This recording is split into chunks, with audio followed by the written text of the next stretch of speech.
संगत जी, प्यार से कहना धन अहंकार जी है हमारे अंदर, दूसरों के अंदर वो दूर होती जाए और ऐसे ही प्यार और सत्कार जग में बढ़ता चला जाए। हाँ जी। गुण गावण नित ऐसे एक दे, ऐसे दा दीदार करन।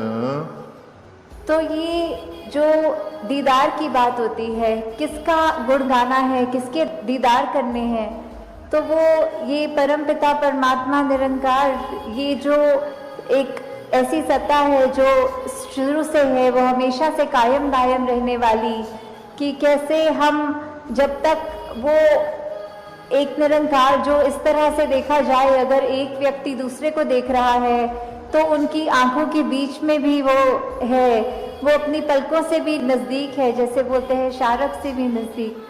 तो इतना करीब होने के बाद जब वो अपनी आंखों से नहीं खुद देखा जाता, वो संतों का संग करने के बाद ही ये दात प्राप्त होती है, जो अपने लिए तो सुखदायी होती भी है और हमारे जीवन में वो ऐसा एक हमारा पल पल बना देती है कि हर पल में सिर्फ ये निरंकार प्रभु परमात्मा का शुक्रिया निकलता है हर समय, और वो भाव कि इसी के ही हमेशा गुणगान करने हैं।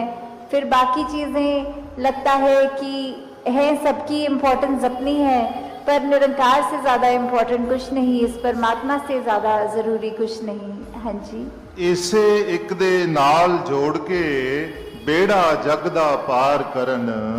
तो ये बेड़ा जग का, इससे क्या मतलब हो रहा है? इससे सिर्फ यही बात कि हम जब जीवन काल की यात्रा अपनी जी रहे हैं तो उसमें हमें क्या एक ऐसा जो बोलते हैं कि एक परमानेंट चीज़ क्या है, कि जो सबसे मजबूत चीज़ जिसने वो स्थिर है, उसने कभी हमारे उतार चढ़ाव के साथ उतरना चढ़ना नहीं है।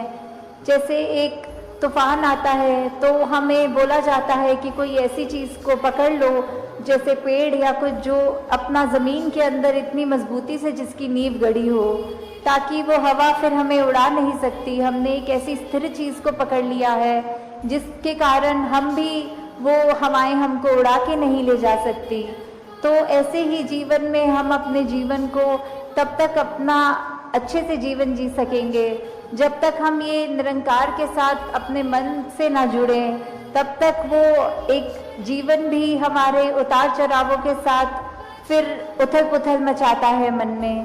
तो निरंकार का ही आसरा लेना है, निरंकार में ही अपनी श्रद्धा रखकर ये वो बात करनी है कि हमें ये अब जो स्थिर चीज़ मिल गई है, जो कभी एक सब किसी भी सिचुएशन में अपनी जगह से नहीं हिलती, तो हम फिर वो एक मजबूती का और सहारा लेते चलते जाते हैं और हमारा मन भी और सहारा पक्का करके एक विश्वास और बढ़ाकर फिर हमारे जीवन में ऐसे भी कोई कर्म नहीं हो पाते जो अपने लिए भी नुकसानदायक हों और औरों के लिए भी नुकसानदायक हों। हाँ जी। श्वास श्वास सिक नु सिमरण, दूजा कदे त्यावण ना। तो फिर जब एक ये लगन लग जाती है निरंकार के साथ, ये अपने इसको हम हर पल अपने जहन में, अपने ऐसे कर्मों में, अपने भावों में पल पल, वो हमें पता भी नहीं लगता कि जिस तरह सांस लेना होता है उसके लिए कोई खास समय अलग से नहीं निकलता, कुछ भी करते हुए हम वो श्वास लेते हैं, वैसे ही ये निरंकार का एहसास हमारे मुख से उस तरह कभी तो शब्द रूप में भी सिमरन निकलता है और कभी अगर कोई अन्य काम में व्यस्त हों तो भी वो एक लिव जुड़ी जिसको बोलते हैं निरंकार के साथ। तो जब वो हो वहाँ पे हम रहे पूरे समय, तो दिन में कुछ भी करते चले जाएं पर लगातार एक चीज़ एक कांस्टेंट रहती है, वो है कि ये निरंकार का एहसास।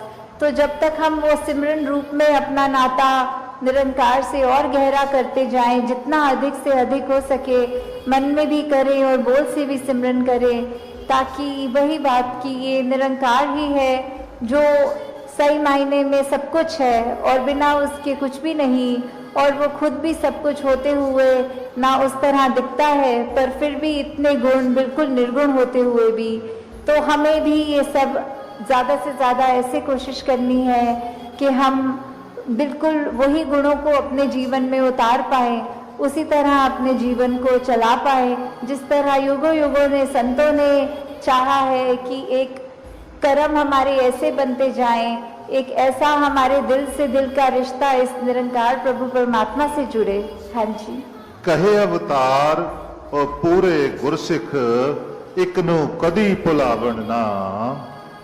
तो फिर ये जो एका है, ये निरंकार की तरफ इशारा करते हुए कि जो भी पूर्ण गुरसिख होंगे, जिनको ये ब्रह्म ज्ञान की दात प्राप्त हो गई और उसके बाद वो अपने अहंकार को तज के ये उस तरह एक सिर्फ इस एक ही के साथ ही जुड़ा हो, चाहे वो किसी भी भाव से हम लेते हों, जो अपनी श्रद्धा से जो भी बुलाना चाहे, तो उसके साथ जब तक जुड़े हैं इसका एहसास करते हुए तो ही सब कुछ है। नहीं तो वो एहसास जिस पल खो दिया, समझो वो जीवन काल वहीं थम गया, या फिर वो भी नहीं पता लगता कि कब वो पतन की ओर एक हमारे सोच विचार बन जाते हैं।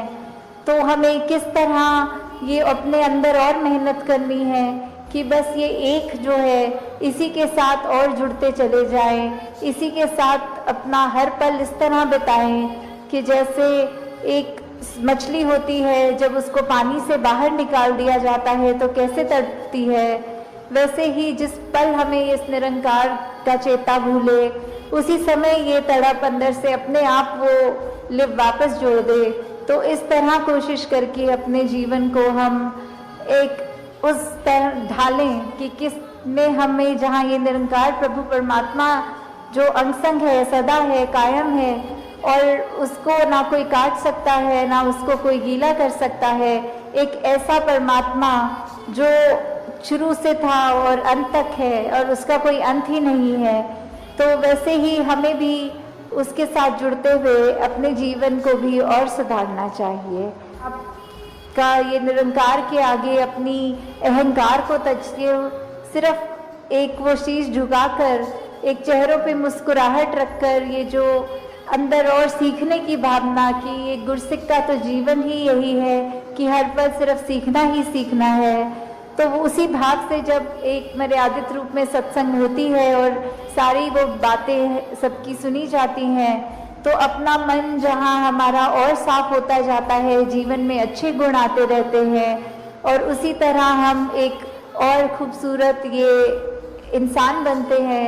हम खुद भी इस मिशन के साथ जब जुड़े हैं, तो ये निरंकारी मिशन का हम एक एक व्यक्ति, हम यहाँ एक एक महापुरुष अपने जीवन को उस तरह सुधार के रखें कि एक समाज में भी अगर कहीं जाएं तो सबके मन में यही लगे कि इस व्यक्ति के जैसे बनना है, इसके पास एक ऐसी दात है जो उसको एक हमेशा बाकियों से अलग दिखाती है। तो इस तरह हमारे कर्म ही जब वो प्रचार का रूप ले लें, हमारी भाषा ही प्रचार का रूप ले ले, हमारे सोच ही प्रचार का रूप ले ले, तो फिर हमारा ये जीवन काल जब तक है और उसके बाद जैसे लोक सुखी परलोक सुहेला, तो किस तरह ये जीवन भी जीते हुए हमने जहाँ वो ह्यूमन वैल्यूज़ को रखना है, एकत्व, भाईचारा, मिलवर्तन, करुणा, दया, ऐसे अनगिनत जो भी है वो तो रखकर अपने जीवन में हर पल जीवन को जीना है। और उसके बाद ये ब्रह्म ज्ञान जो इस जीवन काल में हमें मिल गया है, वो दात को हमें हर पल ऐसे याद रखना है। आगे सोचें कि ये ब्रह्म ज्ञान भी जीवन में आ गया, एक निराकार के एहसास में भी रहने लगे, सेवा सुमिरन सत्संग भी करने लगे, पर एक मन का बदलाव अगर नहीं है तो फिर ये ज्ञान भी मन में नहीं टिकता। और मन से जुड़ी हुई जो पहली चीज़ आती है वो अहंकार तजना, वो एक समर्पित भाव, मन को एक अपने होने के इस एहसास से हटना होगा और इस परमात्मा के लिए हमेशा अर्पित रहना है, एक सेवा में अर्पित रहना है। तो ये सुकून यहाँ समर्पित होने के बाद जो मिलता है, तो कैसे समर्पण के साथ सुकून, तो अपने जीवन में जहाँ हम समर्पण की बात करते हैं, तो ये समर्पण कैसा समर्पण है? एक समर्पण सिर्फ ये तो नहीं कि कभी अक्सर जीवन में हम देख लेते हैं हम कह देते हैं कि हमसे कोई सीनियर है, वो कुछ ऑर्डर्स दे रहे हैं और हम करते चले जा रहे हैं। अक्सर किसी ना किसी प्रोफेशन में देखा है, ऑफिसेज में या किसी भी सर्विस में, तो एक सीनियर का ऑर्डर मान लेना या फिर कोई अथॉरिटेटिव पर्सन, कोई टीचर, कोई और इस तरह से जो हम पे कोई बात करते हैं और वो मान लेना, वो अक्सर ये रूप उसका समर्पण का नहीं बन पाता, क्योंकि ये रूप तो वो डर से है कि वो जो कह रहे हैं वो करना ही होगा, वरना नौकरी से निकाल दिए जाएंगे, वरना फिर कोई और इस बात की रेपकशन हो सकती है। तो एक वो बात मानना वो हर प्रोफेशन में हो जाता है, पर मन वहाँ समर्पित नहीं होता। वो किसी भय के कारण या किसी और अन्य कारण से समर्पण होता है। तो यहाँ समर्पण होना मतलब एक दिल में प्रेम को रखते हुए प्रेम से समर्पित होना, ये प्यार से अपने आप को खोकर सिर्फ इस परमात्मा का होकर, ये समर्पित भाव मन का अगर इस तरह का समर्पण है तो वो मुबारक समर्पण है। तो कैसे एक अक्सर बात ये होती है कि हमने समर्पण अगर कर दिया तो ये जो इतने सालों में अक्सर अगर हम सोच के भी देखें कि छोटी उम्र से ही पढ़ते लिखते एक डिग्रियां मिल गई, एक हमें कोई और उपाधि मिल गई, तो ये कमाने के लिए चाहे कितने वर्ष लग गए, पर जब समर्पण की बात आती है, अहंकार को तजने की, अहंकार गंवाने की, तो उसमें उतने ही साल नहीं लगते। ये तो एक पल में ही समर्पण हो जाता है। जैसे ही ये मन समझ लेता है कि ये शरीर में नहीं हूँ, ये आत्मा का असली रूप परमात्मा है और शरीर ने तो अपनी यात्रा कुछ सालों में करके इसका एक विनाश हो जाना है, तो कैसे ये समर्पित जीवन जिया जाए जब तक जीवन है। तो बात वही एक कहानी के साथ तास अपनी रखना चाहेगी कि एक बार एक गुरु के पास शिष्य आता है जो काफ़ी सालों के बाद, और आते ही अपने गुरु के आगे 1000 सोने की गिनियाँ दे देता है और ये कहता है कि इतने वर्ष मैंने काम काज किया और बात मन में यही आती रही कि आपके सामने आशीर्वाद लेंगे जब 1000 गिनियाँ पूरी हो जाएंगी, और आज ये बोरी भर के आपके पास ये समर्पित करने के लिए आए हैं और आप इसको कबूल कीजिए। वही वो गुरु वो लेकर सामान अपने शिष्य से कहता है कि ठीक है, तुमने ये दी, मैंने स्वीकार करी, और अब ये जो सामने नदी बह रही है, सारी की सारी ये गिनियाँ उस पानी में बहा दो। और अब वो शिष्य के मन में सवाल कि क्या ये एक क्या ही बात हुई, इतनी मेहनत जो करी कि गुरु को देंगे और अब वो दे भी दिया, तो उसके बाद वो इसको अपने पास नहीं रख रहे हैं, वो इसको नदी में बहाने को कह रहे हैं। तो वही वो सवाल कि क्या फिर वो समर्पण था कि अगर एक क्या होगा अब उस वस्तु का, जिस तरह हम देना चाह रहे थे वो उस तरह अपनाई नहीं गई, उसको साथ तो कुछ और ही करने को कह दिया। तो वही ये ख्याल जहाँ उस शिष्य को आया और फिर वो अपने मन पे किसी तरह काबू करके, क्योंकि अब गुरु ने कहा था तो वो फॉलो करने के लिए किसी भी सोच विचार के साथ चला तो गया नदी किनारे कि ठीक है, अब कहा है तो ऐसा ही करना होगा। और वहीं काफ़ी देर हो गई और अब गुरु भी इंतज़ार कर रहा है कि ये इतनी देर से लौट के नहीं आया, इतनी देर क्यों लग रही है वो उसको वो सिक्के नदी में बहाने के लिए। तो फिर वो गुरु ही खुद उस नदी के किनारे जाते हैं और क्या देखते हैं कि वो शिष्य एक एक करके सिक्के को फेंक रहा है, जिसकी वजह से वो बहुत ही देर लग रही है। वो एक बात फिर गुरु समझाते हैं कि ये समर्पण करना है तो इतनी देर क्यों लग रही है। समर्पण तो एक साथ ही किया जा सकता है, पूरी की बोरी को एक साथ ही नदी में बहाया जा सकता था, तो एक एक करके क्यों, इतनी देर लगा के क्यों। तो ये कहानी में तो ये मन की अवस्था ही है कि हम किस तरह एक अपने मन को इस तरह मान लेते हैं कि कोई अटैचमेंट हो गई, कोई और कारण से अगर ये लगा कि कुछ वस्तुएं इकट्ठी हो गई हैं, कोई उपाधियां मिल गई हैं, या कहीं अपने मोहल्ले में अपने दायरे में बहुत नाम कमा लिया है, एक हमारा कुछ औहदा समझते हैं, क्या शरीर के बल को एक बहादुरी से जोड़ते हैं, या कुछ मन में एक अपने द्वारा ही एक कोई ऐसी बात रख लेते हैं जिससे एक मोटिवेशन मिलती है, एक अपने आप को बहुत ही कोई ऐसा काम करने के प्रति एक मन को हम पुश करते हैं कि उससे हमें शायद लगता है हम बहादुर हैं। तो असली बहादुरी क्या है? ये असली बहादुरी तो वही कि जो भी सत्य है उसको समझ के, उसको एक हकीकत को जानने के बाद आँख ना बंद करना कि ये संसार में आए हैं तो मौत भी निश्चित है।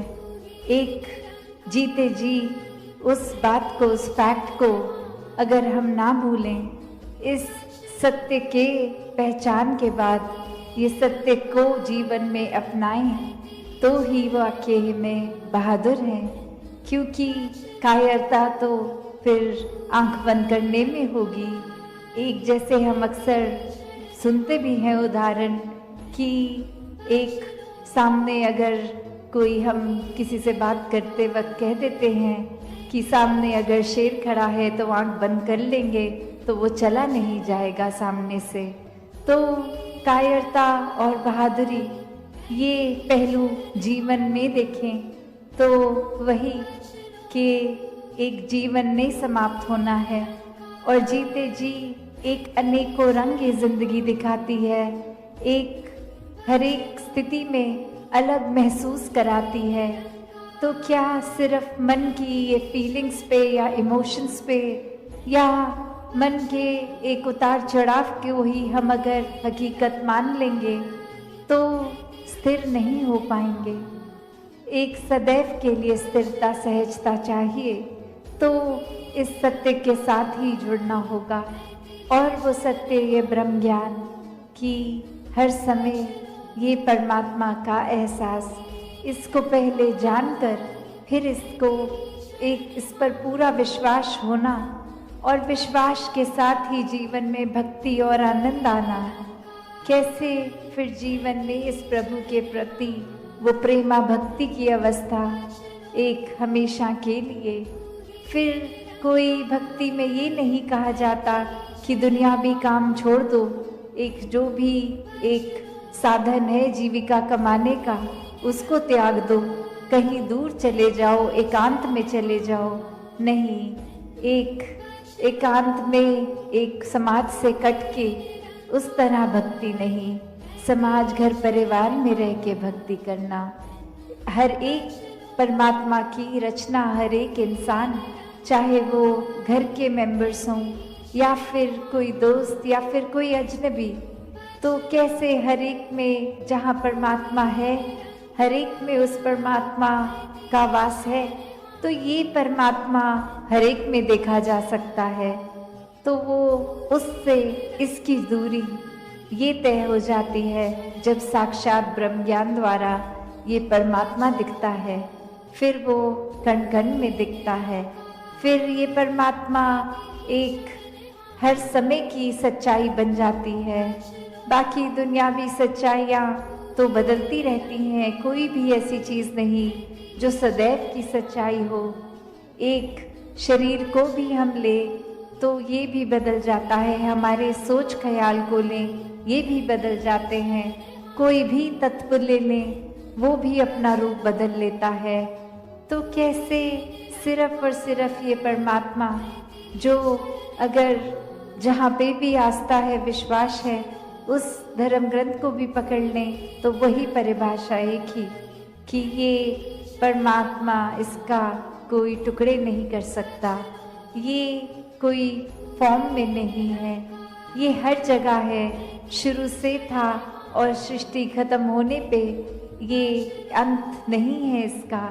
कैसे कलाकार की पूरी सृष्टि चाहे दिखने में अलग अलग हैं सब, एक स्वभाव सबका अलग अलग, खाना पीना अलग अलग, फिर भी ये जो एक कॉमन थ्रेड है वो यही परमात्मा, ये सत्य, और जो ये नो वन बी वन का भी संदेश साथ ही कि ये जो यात्रा है, जो एक को जानकर एक होने वाली बात, ये एकत्व की बात है, ये वननेस की बात है कि कैसे ये जीवन में हर कोई जहाँ एक बैकग्राउंड चाहे जो भी हो, कहीं से भी आ रहे हों, पर ये जब परमात्मा जीवन में आ जाता है, ये ब्रह्म ज्ञान से इस परमात्मा को हर समय 24 घंटे अपने अंग संग देख के दिल में एहसास इसका कर सकते हैं, तो ये आत्मा और परमात्मा का मिलन, ये एकत्व हो जाता है। और इस एकत्व के बाद हर किसी से एक हो जाना संभव हो जाता है, बहुत ही स्वाभाविक हो जाता है, बहुत ही नेचुरली हर किसी के लिए मन में प्यार आ जाता है, आदर सत्कार आ जाता है, कोई दूसरा अपने से अलग लगता ही नहीं, सभी में एक ये ही परमात्मा दिखता है। तो ये ऊपरी रूप अलग अलग हो सकते हैं, जैसे अभी भी हम थिएटर में हैं जहाँ प्लेस को एक्ट करते होंगे, और कैसे उसमें चाहे कोई एक ऑस्ट्रेलियन पर्सन होगा वो एक्टिंग, कोई ब्रिटिश पर्सन की भी कर सकते हैं वो, और कोई रूप अपना धारण कर सकते हैं, पर ये जितनी देर के लिए वो एक्टिंग करनी है उतनी देर के लिए चाहे वो अपने आप को वैसे प्रदर्शित कर भी लें किसी और की तरह, पर स्टेज से उतरते ही वो तो वही इंसान है, चाहे वो स्टेज पे चढ़ के भी किसी और नाम से थे, पर असल जीवन में तो कुछ और ही है। उसी तरह एक हम अपने जीवन में भी देखें तो चाहे ये रूप, रंग, आकार, पैदाइश, कहीं का भी बैकग्राउंड हमारा हो, ये हमारा हकीकत नहीं है, ये तो इस परमात्मा ने एक किरदार की तरह ये भेज दिया इस संसार में। तो असल क्या है हम, ये आत्मा तो शरीर नहीं है, और ये परमात्मा आत्मा का ही मिलन सच्चाई है, क्योंकि ये परमात्मा खुद सच्चाई है, यही सच है, यही समय के साथ नहीं बदलता, यही नहीं कटता, इसी का एक विस्तार सीमित नहीं है, ये समय के साथ नहीं बदलता। तो कैसे जब इस स्थिर के साथ मन जुड़ जाता है तो असल में हम जीते जी भी स्थिर हो जाते हैं, जीते जी इस ब्रह्म में लीन हो जाते हैं, और फिर इसी जीवन के दौरान इसके साथ हर समय जुड़ेंगे तो ये मोक्ष, मुक्ति, ये सैल्वेशन की बात कि ये हकदार भी तभी बनेंगे जब हर पल जीते जी इसको मन में बसाएंगे। तो कैसे एक जीवन में जहाँ मानवीय गुणों की बात होती है, ये ह्यूमन वैल्यूज़ की होती है, ये भी तभी स्वाभाविक आ जाते हैं जब जीवन में एक परमात्मा को इस कदर बसाया कि इसके साथ के जुड़ी हुई हर गुण हमारे जीवन में आ गए। ये जैसा असीम है तो ऐसे ही हमने अपने मन को भी विशाल करना है। एक दूसरे से एक खटास के भाव, एक नफरत के भाव, तंगदिली में नहीं फंसना है। ये परमात्मा को अक्सर प्यार के साथ ही बोलते हैं कि love is God and God is love. उसी तरह प्यार बन के हर किसी को हमने भी प्यार बांटना है। ऐसा कोई भी मानवीय गुण अगर हम देख लें वो उत्पन्न इस परमात्मा से ही है। और जितना ज़्यादा ये आत्मा इस परमात्मा में लीन हो जाएगी, इसमें एकमिक हो जाएगी, उतना ही असल का इंसान हम बन के ये मनुष्य का तन मिला है तो ऐसा ही जीवन भी जिएंगे।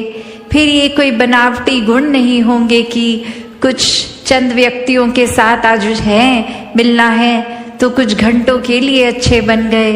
नहीं, भक्त तो हर समय का ही भक्त होता है, कुछ घंटों का भक्त नहीं होता। चाहे वो सत्संग में है उस समय या घर में या कामकाज में, भक्त तो भक्त ही होगा। जैसे कोई स्टूडेंट्स हैं, अगर वो स्कूल के अंदर भी उस समय हैं तो भी वो स्टूडेंट ही कहलाया जाएगा। जब वो समर ब्रेक पे हैं, अपनी छुट्टियों पे, तो भी कोई पूछे आप क्या करते हैं तो जवाब में यही आएगा हम स्टूडेंट हैं। चाहे वो पूरी छुट्टियों में एक किताब एक अक्षर भी ना पढ़ा हो, वो रहेंगे तो स्टूडेंट्स ही।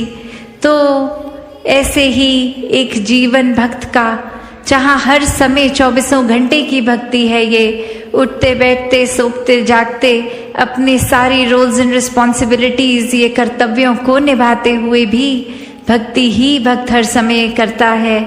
कोई काम में जब प्राथमिकता इस परमात्मा को दी जाए वो स्वाभाविक रूप में ही भक्ति बन जाती है। ये एहसास की बात है। ये एकमिक होकर उसी से अपने आप को अलग ना महसूस करते हुए तो ऐसा ही जीवन जीना भक्तों ने सिखाया है। वरना तो जिस समय हम इस परमात्मा को भूल जाएं, वही अहंकार भी मन में साथ ही आ जाएगा, नेगेटिविटी आ जाएगी, अंधेरे आ जाएंगे। तो ऐसा भी स्वभाव बन जाता है इंसान का कि फिर एक दूसरे से नफरत करने के अनेकों कारण बना लेगा, जो कारण होगा भी नहीं। ऐसे भी कह देंगे कि वो इंसान पसंद नहीं है, कारण नहीं पता क्यों नहीं अच्छा लगता, बस अच्छा नहीं लगता, ऐसा तक कह देते हैं, सोच बना लेते हैं, बेवजह ही नफरतों के कारण बन जाते हैं। और जैसे संसार में हम देखते हैं that people do odd things to get even, कि किसी के लिए एक मन में बात रख ली कि ये इंसान ने एक समय पे कुछ ऐसी बात कह दी थी, वो आज तक दिल में है हमारे, उस इंसान को माफ़ नहीं कर पा रहे, उस इंसान के साथ प्यार नहीं कर पा रहे, इतने हिसाब रख के बैठे हैं, इतना बोझ हम अपने अंदर मन के बना कर बैठे हैं कि ये एक समय आएगा तो उसने मेरे साथ ऐसा किया तो मैं उसके ये बोलूँगा, ये करूँगा। ऐसे तो ये स्कोर सेटल हो रहा है आज की दुनिया में कि किसी ने कुछ कहा तो उससे बढ़ चढ़ कर और बुरा उसको कह दिया जाए, जबकि ये इंसान का किरदार तो इस परमात्मा ने प्रेम बना कर रखा है। तो कैसे हम अपने से अलग ही व्यवहार करते जा रहे हैं, जो मूल रूप में ये परमात्मा के गुण हैं हम में, उससे तो काफ़ी अलग हैवानों वाला जीवन जी रहे हैं। तो जीवन के श्वास बहुत ही अनमोल हैं, इनको व्यर्थ नहीं जाने देना, वरना तो एक पल लगता है सूक्ष्म सा भी अहंकार आने में। ये इतना छोटा भी कि खुद को भी अक्सर पता नहीं लगता कि इस समय वो विनम्रता हमारे अंदर नहीं है, एक अहंकार ने उसकी जगह ले ली है। जैसे एक कहानी भी है जहाँ एक इंसान अपने गुरु के पास, पहले उनके बचपन में उनके शिष्य होते हैं और फिर कामकाज किसी और शहर में करके बहुत ही धन दौलत कमाकर फिर अपने एक गुरु के पास आते हैं कि अब तो वो क्षमता आ गई है कि सेवा की जाए और कुछ दान दिया जाए। और फिर आते हैं और अब आके बहुत ही वो नामी उपाधि भी लग जाती है। तो दरवाजे पे जो खड़े होते हैं सेवादार, उनको नाम लिख के देते हैं अपना कि ये डॉक्टर, ये जो भी अपनी उपाधि लगाकर अपने नाम के साथ, और कहते हैं गुरुजी को दे दीजिए। वो जब ये नाम देखेंगे वो पहचान देंगे कि मैं ही हूँ और अंदर आने को कहेंगे। और वो सेवक जाकर गुरु को देता है, पर गुरु कहता है मैं नहीं जानता ये कौन है। और फिर यही बात कन्वे की जाती है। इस बार वो अपनी उपाधि हटा के सिर्फ नाम लिख कर देते हैं और अपने आप की ये गलती रियलाइज करके, और इस समय वो एंट्री मिल जाती है, गुरु आने देते हैं। और जब वो भेंट के लिए बहुत ये जो भी सामग्री लाए होते हैं वो रखते हैं, चाहे वो रखने के समय वो सामान से कोई भी आवाज़ नहीं आती, फिर भी गुरु ऐसा कहते हैं कि अगर रखना ही था, कुछ भेंट करना ही था, तो बहुत आराम से रखते, इतना शोर क्यों मचा के रख रहे हो। और अब वो व्यक्ति सोच में कि मैंने तो कोई शोर ही नहीं किया, बहुत आराम से। तो गुरु समझाते हैं कि ये अहंकार के शोर की बात है, कि ये कोई आस्था मन में ऐसी नहीं लेके आए हो कि कुछ एक समर्पित भाव से कि परमात्मा की दी गई दात है और इसको सेवा में लगाना है, पर ये दिखाने के लिए कि यहाँ किसी के पास और इतनी धन दौलत नहीं जितनी मेरी, तो उस भाव से रख रहे थे।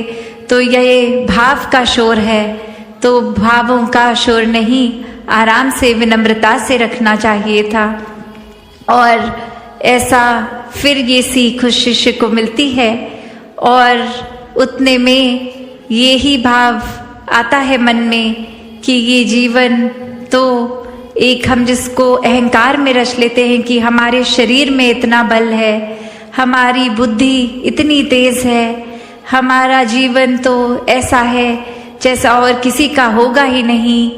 तो बात के पास शिष्य आता है जो काफ़ी सालों के बाद, और आते ही अपने गुरु के आगे 1000 सोने की गिनियाँ दे देता है और ये कहता है कि इतने वर्ष मैंने काम काज किया।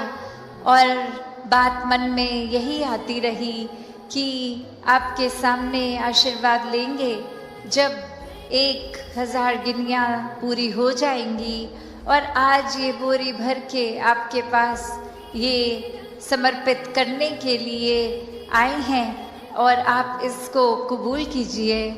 वही वो गुरु वो लेकर सामान अपने शिष्य से कहता है कि ठीक है, तुमने ये दी, मैंने स्वीकार करी, और अब ये जो सामने नदी बह रही है, सारी की सारी ये गिनियाँ उस पानी में बहा दो।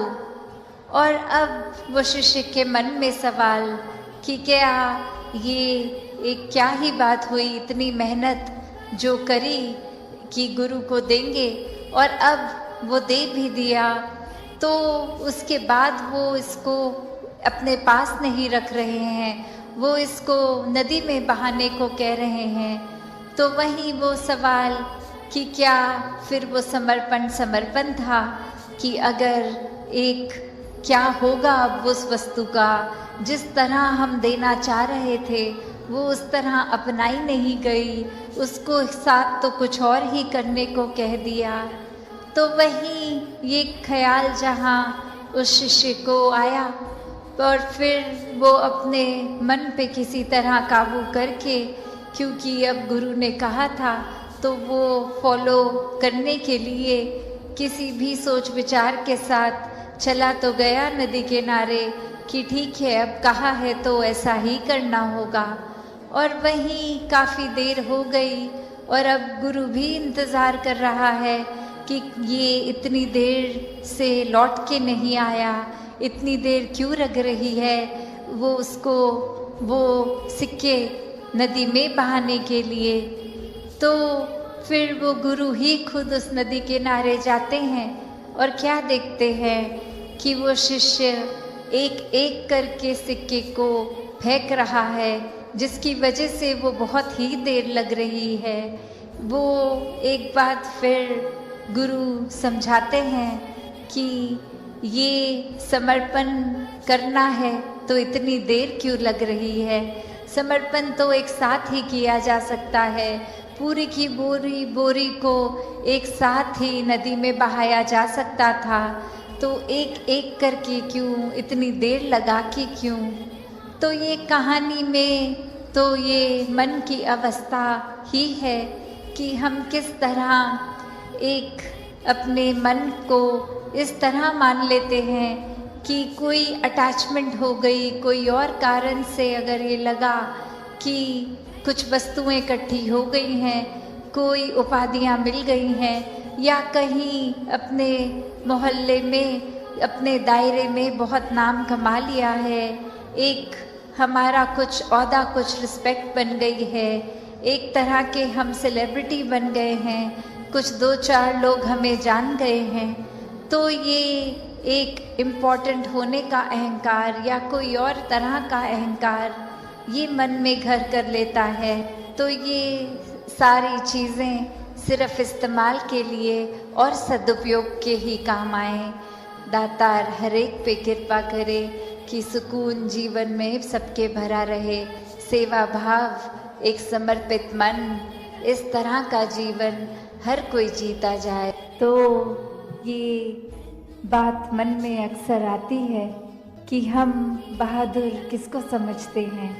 क्या शरीर के बल को एक बहादुरी से जोड़ते हैं, या कुछ मन में एक अपने द्वारा ही एक कोई ऐसी बात रख लेते हैं जिससे एक मोटिवेशन मिलती है, एक अपने आप को बहुत ही कोई ऐसा काम करने के प्रति एक मन को हम पुश करते हैं कि उससे हमें शायद लगता है हम बहादुर हैं। तो असली बहादुरी क्या है? ये असली बहादुरी तो वही कि जो भी सत्य है उसको समझ के, उसको एक हकीकत को जानने के बाद आँख ना बंद करना कि ये संसार में आए हैं तो मौत भी निश्चित है।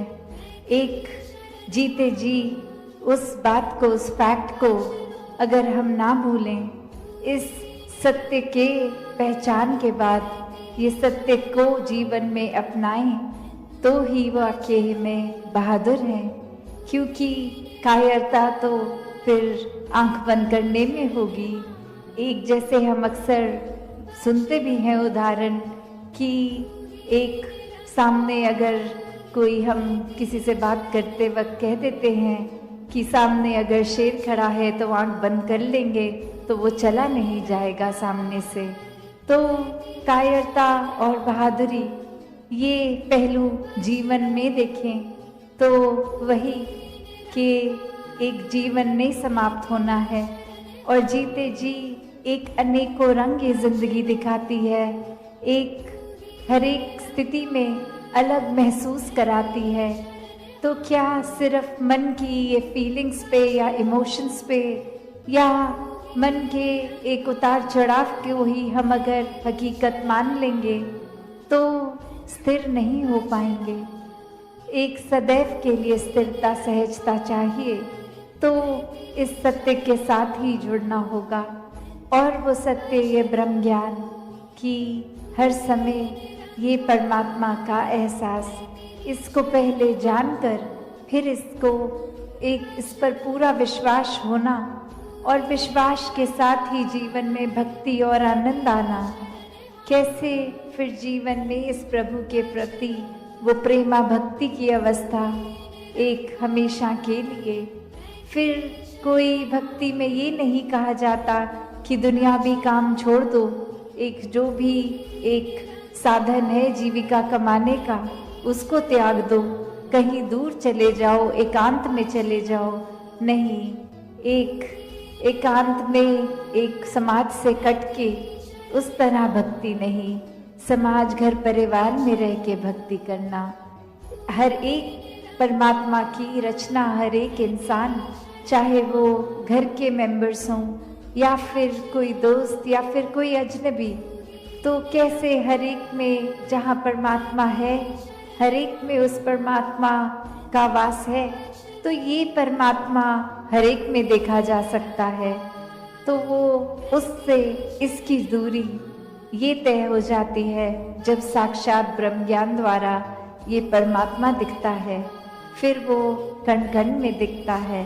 फिर ये परमात्मा एक हर समय की सच्चाई बन जाती है। बाकी दुनियावी सच्चाइयाँ तो बदलती रहती हैं, कोई भी ऐसी चीज़ नहीं जो सदैव की सच्चाई हो। एक शरीर को भी हम ले तो ये भी बदल जाता है, हमारे सोच ख्याल को लें ये भी बदल जाते हैं, कोई भी तत्व ले लें वो भी अपना रूप बदल लेता है। तो कैसे सिर्फ और सिर्फ ये परमात्मा जो अगर जहाँ पे भी आस्था है, विश्वास है, उस धर्म ग्रंथ को भी पकड़ लें तो वही परिभाषा एक ही कि ये परमात्मा, इसका कोई टुकड़े नहीं कर सकता, ये कोई फॉर्म में नहीं है, ये हर जगह है, शुरू से था और सृष्टि खत्म होने पे ये अंत नहीं है इसका। कैसे ये कोई भी चीज़ से एक कम ज़्यादा नहीं किया जा सकता। तो जो ये सच्चाई को पहचान लेता है, वाक्य में वो अपनी हकीकत भी पहचान लेता है कि एक शरीर से जुड़ी हुई एक शॉर्ट टर्म, एक छोटे, एक कुछ सालों के लिए कम समय की एक सच्चाई नहीं, पर सदैव रहने वाली सच्चाई। कैसे फिर मन परिस्थितियों के साथ आज यहाँ दिल्ली में सभी ने सत्संग में देश विदेश और देश के अनेक राज्यों से महापुरुषों को श्रवण किया। वो चाहे एक माध्यम जो भी रहा, भाषा जैसे भी रही, संदेश इस निराकार का भक्ति में जीवन को जीने का रहा। और यही पिछले 2 दिनों से भी एक समालखा में चाहे ये मीटिंग ग्रुप रहा था जहाँ सभी एडमिनिस्ट्रेशन से जुड़े हुए आए भक्त, और वहाँ भी कुछ चीज़ों की क्लैरिटी होती रही, पर साथ ही ये फोकस पॉइंट सभी को बार बार कहा गया कि सबसे पहले ये संतों की सेवाओं के लिए जो एक रूप है उसमें सेवा दे रहे हैं, तो खुद को भी हर समय संतों का दास ही माने। एक भाव कुछ और ना बन जाए, कोई खुद को किसी तरह से संगत से अलग ना समझें, सभी संगत की सहूलत के लिए।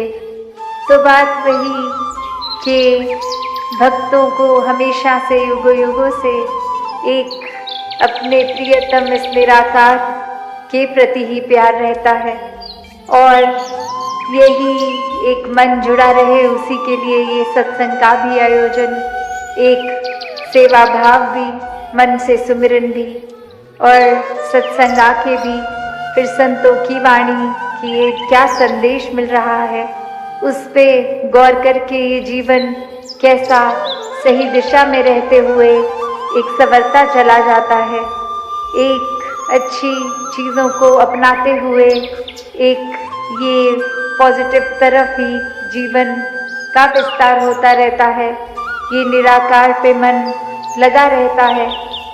तो बात वही कि सत्संग आना सिर्फ यही बात नहीं कि आए और सुना चले गए, बात है कि ये मन हमारा उस समय कहाँ है। हम बैठे तो हुए हैं, पर क्या वाकई ही एक संतमती, एक संतों के साथ जुड़ रहे हैं, या वही अपने रोज़मर्रा की ज़िंदगी या कोई ख्यालों में खोए हैं, कोई विचार और ही दिमाग में चल रहे हैं। तो ये मन तो अपना चंचल रूप बनाए रखता है, ये स्थिर होना पसंद नहीं करता, पर ब्रह्म ज्ञान से, ये चेतनता से, इस निराकार स्थिर के अंदर टिककर ही मन को स्थिर किया जा सकता है। वरना तो पुरातन समय से यही एक चलता आ रहा है, चाहे आज के युग में बोलते हैं डिस्ट्रैक्शन ज़्यादा हैं, पर जब उस तरह से कम भी थी तो भी मन का काम तो यही था, इधर उधर भागना टिकना नहीं, इस निराकार पे केंद्रित कम होता था। तो उस लिहाज में तो कुछ अलग नहीं हो रहा। और कैसे संतों ने तब भी अपने आप को फोकस वापस निराकार पे ही, परमात्मा पे ही किया, और आज भी यही एक तरीका है। और अभी भी वही संदेश जो युगों युगों से हम सुन रहे हैं कि जीवन को ठीक तरह जीना है तो वाकई ही जीते जी स्वर्ग प्राप्त किया जाए, जीते जी ब्रह्मलीन हुआ जाए। और ये सिर्फ और सिर्फ परमात्मा की प्राप्ति इस ब्रह्म ज्ञान से ही हो सकता है। और सिर्फ ले लेना ही काफ़ी नहीं, हर पल इस ब्रह्म ज्ञान पे चलना भी ज़रूरी है, वरना तो लिया ना लिया एक बात है। तो हर समय जिन्होंने इस परमात्मा को मन में बसाया, वाकई ही वो भक्तों में उनकी गिनती होती है। और ये हर एक का अपना मार्ग, अपना रिश्ता इस परमात्मा से, ये फिर एक दूसरे को देखा देखी उस तरीके से नहीं भक्ति होती। ये अपना मन इस परमात्मा के साथ जोड़कर अपना पर्सनल रिश्ता एक बनाया जाता है। और आसपास फिर दिखने वाले भी बहुत होते हैं, कोई किसी वजह से आया हो सत्संग। अक्सर हम उस नियत से यही देखते हैं कि हम सत्संग भक्ति करने आए हैं, निराकार से जुड़ने आए हैं, पर किसी और का उद्देश्य कुछ और हो सकता है। कोई इस वजह से आया हो सकता है कि एक घर से प्रेशर है, एक सब चल रहे हैं तो हम भी चलते हैं, नहीं तो घर वाले फिर एक नाराज़ होंगे। या कोई एक आइडेंटिफाई किए हुए हैं, कोई बिजनेस समाज के लोग, तो वो सत्संग में आते हैं तो हम भी आके फिर इनसे इस तरह से ताल्लुकात बना के अपने एक फाइनेंशियल एस्पेक्ट को मजबूत कर सकते हैं। कोई भी वजह और हो सकती है भक्ति के अलावा। तो हर कोई सत्संग जो आ रहा है वो भक्ति की नीयत से नहीं आ रहा, तो वो भी अपने अंदर सोच विचार कर ले कि ये सत्संग में अगर भक्ति के अलावा और कोई उद्देश्य से आ रहे हैं तो कहाँ जीवन में खड़े हैं। बाकी चीज़ें तो संसार में हासिल की जा सकती हैं, एक अपने पर्सनल सेल्फिश चीज़ों के लिए तो फिर पद पदवियाँ भी संसार में अनेकों उपलब्ध हैं। किसी न किसी तरीके से एक नाम रुतबा पाया जा सकता है। तो वही अगर मेंटालिटी, वही चतुर चालाकियाँ हम सत्संग में भी लेके आ रहे हैं तो वाकई ही क्या हम सही मायने में भक्ति कर रहे हैं, या भक्त बोलने के भी अधिकारी हैं या नहीं हैं।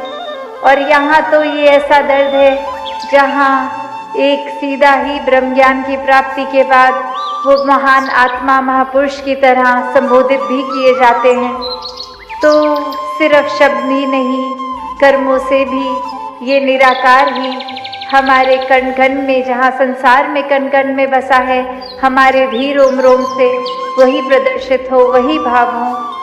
वरना तो ऐसा भी है जैसे अब एक दासी कहानी का उदाहरण लेके ये बात रखेगी कि कैसे एक समय में एक जगह जहाँ सत्संग रूप ही एक गुरु और अनेकों शिष्य उनके साथ ही जगह जगह जाते रहते थे। और एक दिन एक शिष्य अपने गुरु को समझाते हुए बोलते हैं कि आप ही के अनुयायियों के बीच, हमारे बीच में अब कोई ऐसी किसी ने अफवाह बना दी है या कोई बात बोल दी है, उससे काफ़ी अनुयायी टूट गए हैं और अब वो कह रहे हैं कि आज की सत्संग के बाद अब वो ये आएंगे नहीं, वो निकल जाएंगे यहाँ से। और ऐसा बोलने पे वो गुरु के मुंह पे कोई ना आव भाव बदले, ना एक्सप्रेशन बदले। और बात यही आई कि फिर वो भक्त पूछता है कि ये इतनी बड़ी संख्या से हमसे कम हो जाएंगे, तो ये आप इस चीज़ को लेके कुछ चिंता भी नहीं आपके मुंह पर दिख रही। और उत्तर में यही आता है कि जो टूटे हैं वो तो कभी जुड़े ही नहीं थे। तो बात यही वो भी समझाते हैं कि अगर सत्संग में रहकर भी एक सिर्फ कुछ किसी की बात का असर इस तरह ले रहे हैं, कोई बोले सुने पे चल रहे हैं, या फिर एक किसी ने संतमति के अलावा मनमत की ओर जाना है, कोई बुराइयों को हावी होने देना है, तो वाकई ही वो सत्संग सुन भी नहीं रहे थे। वो तो सिर्फ उपस्थित थे। एक उनका शरीर ज़रूर हमारे इर्द गिर्द हर सत्संग में उपस्थित होता था, पर मन से तो नहीं जुड़े थे। तो ऐसे जुड़ने से तो अच्छा ये एक दोगलापन, ये एक ड्युअलिटी है, ये एक हिपोक्रेसी है। तो ऐसे से ज़्यादा बेहतर है उनका जहाँ मन लगता है वो वहाँ जाएं, सत्संग में नहीं लगता तो घर बैठ लें। तो बात वही कि हर एक को अपना सही कारण पता होना चाहिए कि क्यों आना है सत्संग में। अगर वो भक्ति या निराकार से उस वजह का कोई लेना देना नहीं है तो उससे अच्छा शरीर को भी इतनी फिर मेहनत ना करवाएं, घर से सत्संग हॉल तक ना लेकर आएं। तो बात वही कि सिर्फ कोई क्रिया की तरह चीज़ को नहीं करनी, एक वाक्य ही आध्यात्मिक एक पहलू जीवन का, वो सिर्फ किसी को प्लीज़ करने के लिए या किसी के अच्छी किताबों में घुसने के लिए नहीं है, उनकी नज़र में अच्छा बनने के लिए नहीं। ये भक्ति तो स्वयं के विषय है, ये भक्त और भगवान की बात है। तो अगर वाकई ही ये कारण के बजाय कोई और कारण है तो फिर भक्ति से तो हम दूर हैं।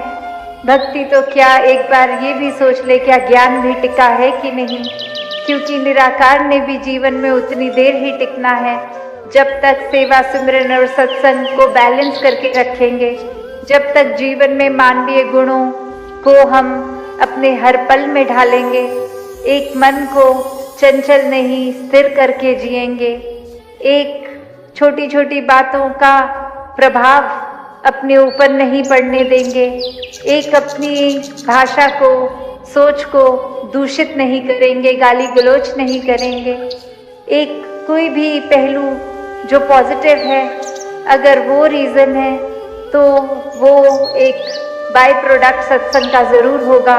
पर अगर जीवन में एक कलेश का एक रास्ता हमने अपना लिया है, अपना भी दिल खट्टा करते हैं, भाषा खराब करते हैं, मन में नफरतों को पालते हैं, तो फिर एक हकदार इस सुकून के तो हम नहीं हो सकते, चाहे जितना मर्जी सत्संग आते रहें। तो बात सिर्फ वो नहीं कि कोई अटेंडेंस रूप होना है। एक हमेशा बात जो कही जाती है कि एक हाजिरी एक क्वांटिटी रूप और एक क्वालिटी रूप होता है। तो एक क्वांटिटी आए मुबारक है, पर जो क्वालिटी है वो होनी चाहिए। वो फिर अगर थोड़े भी हो पर क्वालिटी हो वो ज़्यादा बेहतर है, जो बिना अपना मन पक्का एक निराकार पे जोड़ने के उद्देश्य से आ रहे हैं। और अगर सभी जो आ रहे हैं वो निराकार पे टिके हैं तो वाकई ही वो क्वालिटी भी अचीव हो रही है, क्वांटिटी भी, और अपना आध्यात्मिक पहलू हर एक का इंडिविजुअली भी एक बहुत ही गहरा होता चला जाएगा। तो बात वही कि हम अक्सर इतने हल्के में ले लेते हैं कि हर संगत में यही तो प्रेरणा दी जा रही है, सिमरन करें, सत्संग करें, सेवा करें, निरंकार पे विश्वास रखें, और तो कोई बात है नहीं तो क्या नया है।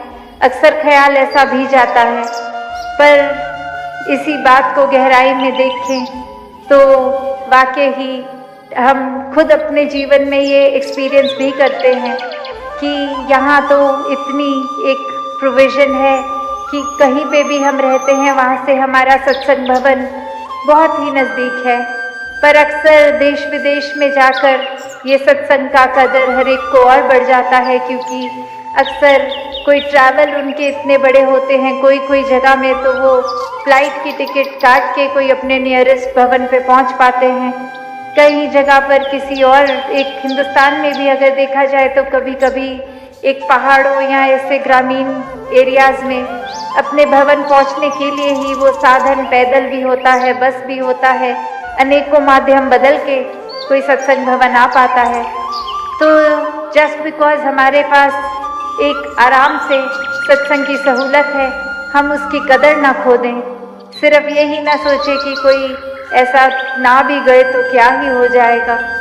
मन में अगर खिंच है वो तो उसकी मोहताज फिर नहीं होगी कि सत्संग भवन दूर है या नज़दीक, वो तो अपने आप ही मन दौड़ता सत्संग में आएगा।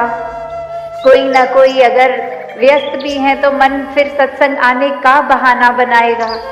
तो ये हमारा सिर्फ ये कोई पर्सनल व्यक्ति विशेष एक रीजनिंग हमने कोई स्पेसिफिक पर्सन के एक हो सकती है, पर एक अगर वाकई ही कोई जेन्युइन बात है, कोई स्थिर हो गया शरीर के कारण एक बेड तक कन्फाइंड हो गए हैं या फिर किसी वजह से बुढ़ापे का या कुछ भी वजह और शारीरिक एक तबीयत ना ठीक होना, एक किसी और पे डिपेंडेंसी हो गई इस शरीर की, तब तो समझ में आता है कि स्वयं अगर चल फिर नहीं सकते तो कैसे आएंगे। पर ऐसे केसेस में ये परिवार भी बहुत साथ देता है जो वाकई ही इस परमात्मा से जुड़ा है, फिर वो भी कोई ना कोई तरीका सत्संग तक लाने का बना देते हैं। पर जहाँ पर अपना शरीर ठीक चल फिर रहा है वहाँ फिर हम अनेक अपनी बुद्धि के कारण ही कोई ना कोई कारण बना लेते हैं कि आज की सत्संग मिस भी हो गई तो कोई बात नहीं, हम इस समय एक ये काम कर रहे हैं वो कर रहे हैं।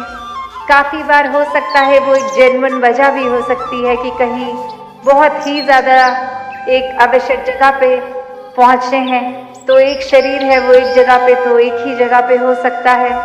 तो जहाँ तो बहुत जेन्युइन है वहाँ फिर मन से सत्संग ना आके भी वो मन में ही सत्संग बस गया है, तो कहीं कामकाज पे ऐसे अटक गए हैं तो उधर भी उस समय मन सत्संग में है तो सत्संग ही हो रही है। पर जहाँ सिर्फ इसको बहाने की तरह यूज़ किया जा रहा है कि एक टाइम मैनेजमेंट हमारी खराब है तो हमने सत्संग के समय ही 10 काम करने हैं और फिर कह देना है कि व्यस्त हैं इसलिए सत्संग नहीं आ पा रहे, तो फिर तो वो एक बहाने वाले खाते में जुड़ गया। वो कोई जेन्युइन इशू नहीं, एक असली कारण नहीं है सत्संग ना पहुंचने का। तो सत्संग को भी एक उतनी ही महत्वता दें। अक्सर कोई ना कोई दलील दिमाग देता है कि हम सत्संग नहीं भी पहुंच पाए तो कोई बात नहीं, मन से तो सिमरन चल ही रहा है, कोई ना कोई तरीके की सेवा भी कर रहे हैं, तो सत्संग में एब्सेंट हो भी गए तो कोई बात नहीं।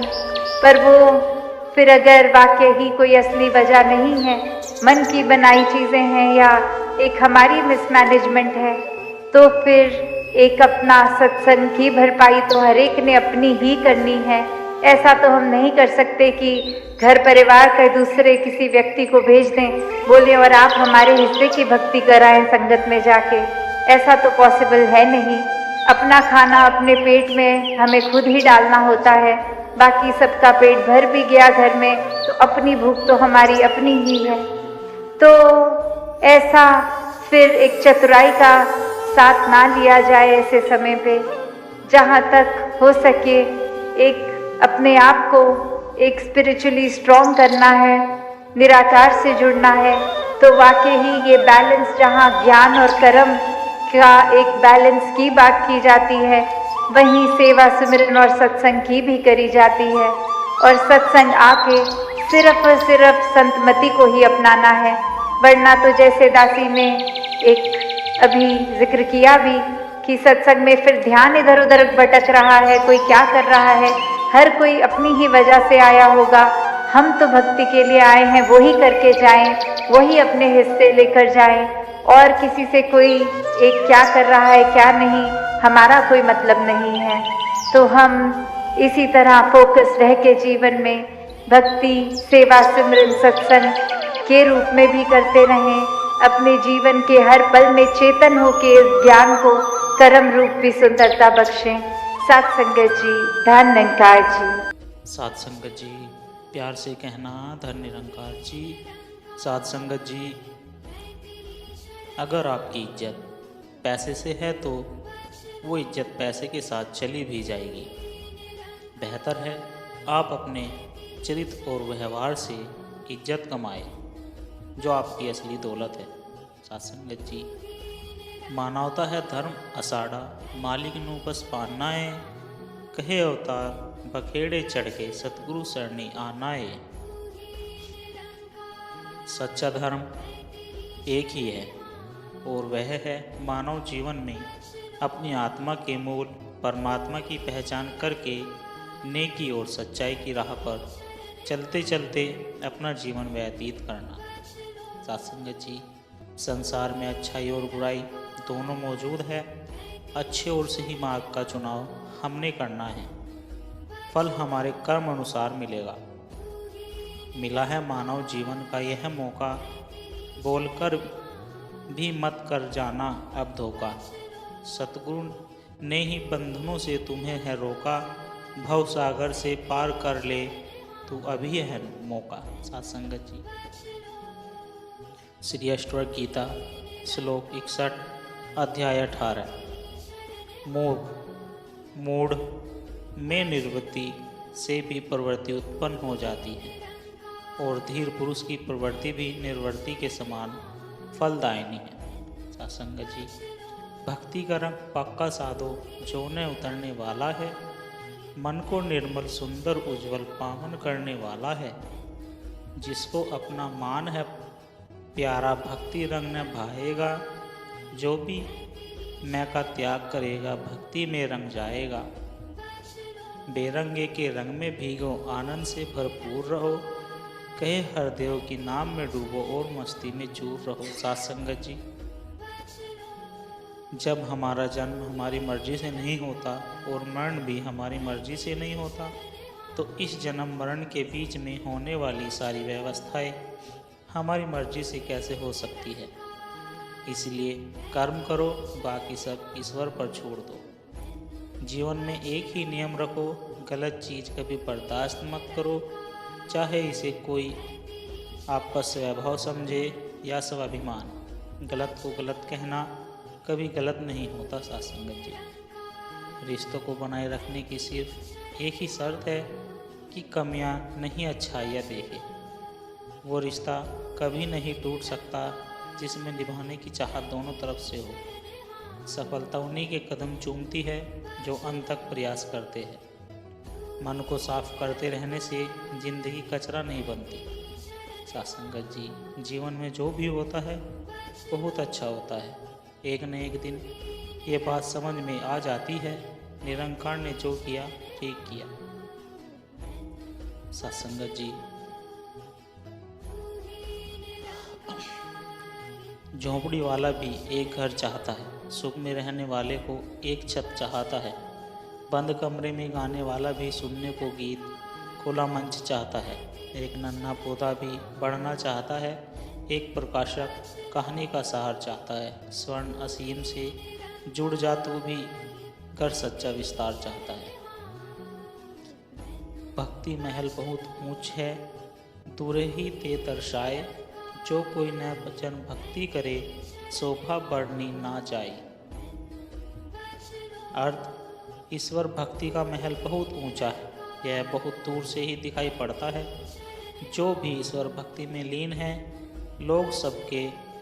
लोग उनके गुणों की ओर सहज ही आकर्षित होते हैं।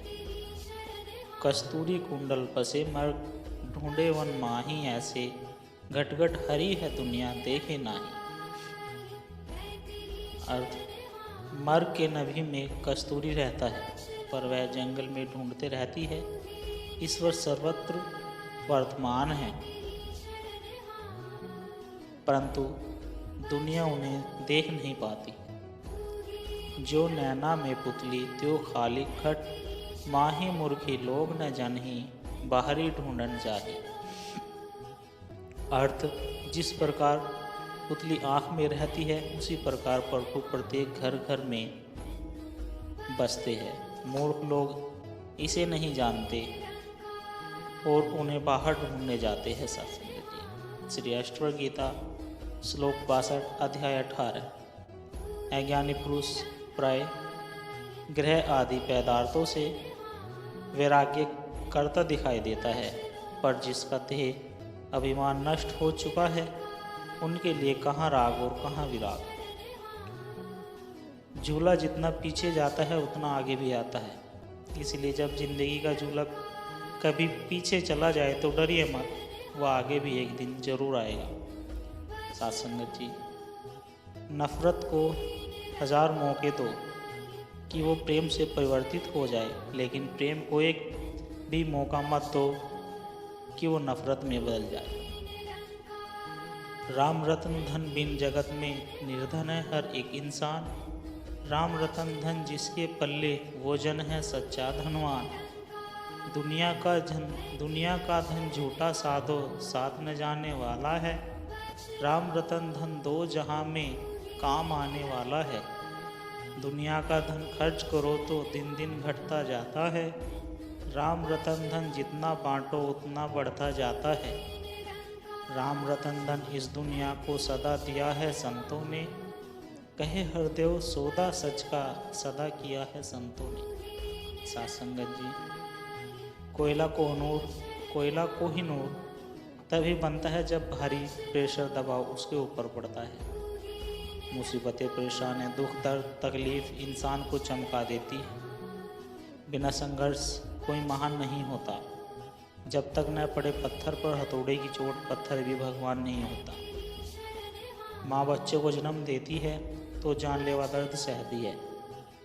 जिसने जितना दर्द सहा उतना चैन पाया है। साथ संगत जी, जो चीज़ आसानी से मिलती है उसकी कीमत नहीं होती। जो चीज़ भूख, प्यास, तड़प, इंतज़ार के बाद मिलती है उसकी कदर होती है। साथ संगत जी, हजारों शिकायतें रखी थी सतगुरु को सुनाने के लिए। वो मुस्कुरा के ऐसे सामने आए कि एक भी याद ना रही। साथ संगत जी, ज्ञान समागम, प्रेम सुख, दया भक्ति विश्वास, गुरु सेवा ते पाइए सतगुरु चरण निवास। जो फूल उगता है वह मुरझाता जरूर है। जो सूर्य उदित होता है वह निश्चित रूप से अस्त होता है। और जो जन्म लेता है वह अवश्य ही मरता है। जन्म की दहलीज पर तो हर कोई कदम रखना चाहता है साथ संगत जी, पर जो मृत्यु से सकुचाता है वह जीवन में दृढ़ सत्य के विरुद्ध खड़ा हो रहा है। साथ संगत जी, उनकी कदर जरूर करो जिनकी वजह से आपको कदर मिल रही है। साथ संगत जी, प्यार से कहना, धन निरंकार जी।